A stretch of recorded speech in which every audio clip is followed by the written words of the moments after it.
Hello, everybody. Today I'm going to talk to you a little bit about one of Lawrence Anthony's tools on his website. It is AntGram. So as you can see here, this is where you might find it on his website under the software. It's a freeware, it's their AntGram and P-frame generation tool. So I don't know if anyone's used any of his other tools. AntConc is very common. Too reviewed one of the other ones this week. What I like about his website is that all of these programs are very easy to download, very light. You can put it on a flash drive and you don't have to download it again. Very simple installation. So also, before we move to the tool, you can see here he's got some screenshots just showing what the tool can do. Also, he has a help document here that explains how to use it. So it's pretty simple, and we will go through that now. And just so you know, there is a version for Windows, Mac, and Linux. And he has his references here, as well as information about the license and stuff. So let's go ahead and go to the tool. Here you can see AntGram. Let me make it a little bit smaller here. So we did have our task with Tag Ant this week. It's a very similar setup with AntGram, just a different function. So here, works pretty much the same way. If you want to add your file, just go to Open File. You can also drag and drop here. We're going to use our text of Harry Potter. And then, as far as the analysis goes, it's very basic. So all you can really get out of here is AntGram and something that's called P-frames. So I'll explain that in a moment. Here, down at the bottom, you've got your options. So AntGram, as you know, are the multi-word strings with 2 or more uninterrupted word forms. So if I'm looking for an AntGram of a certain length, I can put those options here. So let's go ahead and start with a minimum of 3 and a maximum of 7.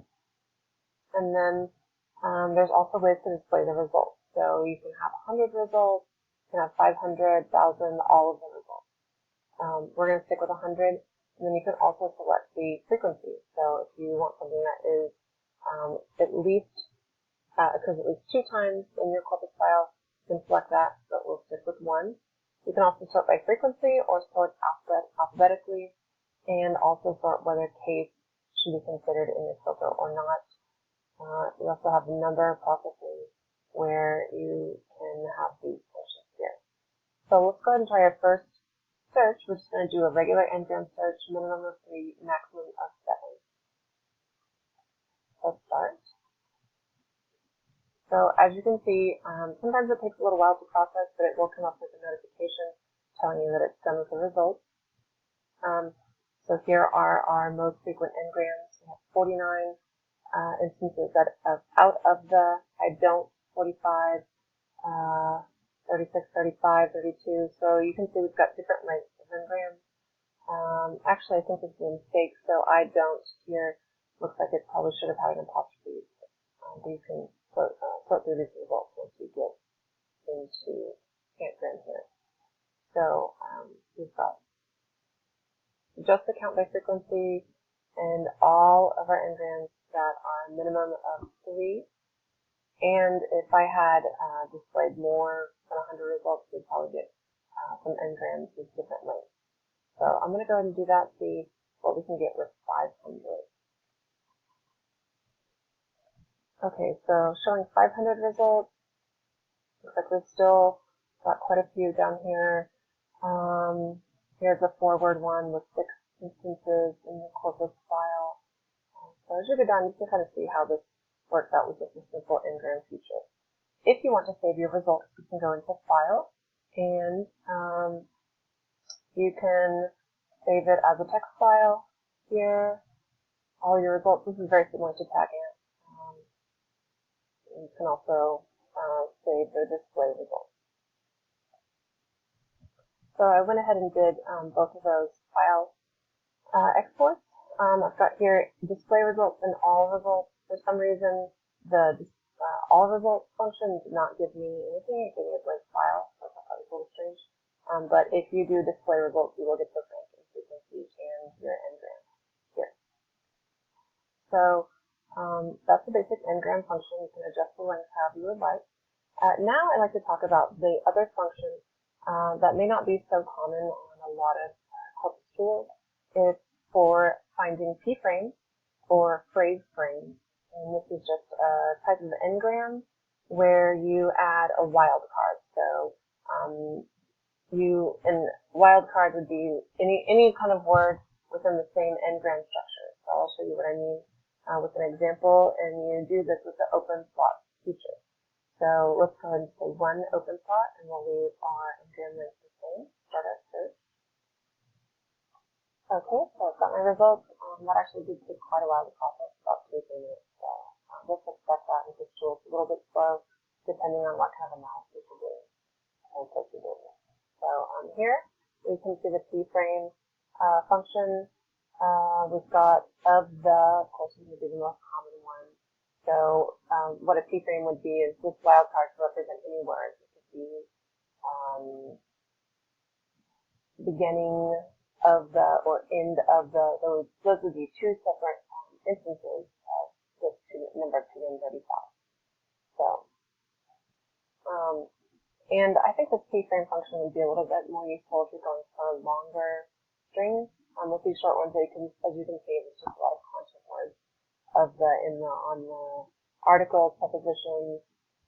If we go down a little bit more, you can see some longer phrases. So, and Hermione, out of the, again, prepositional phrase.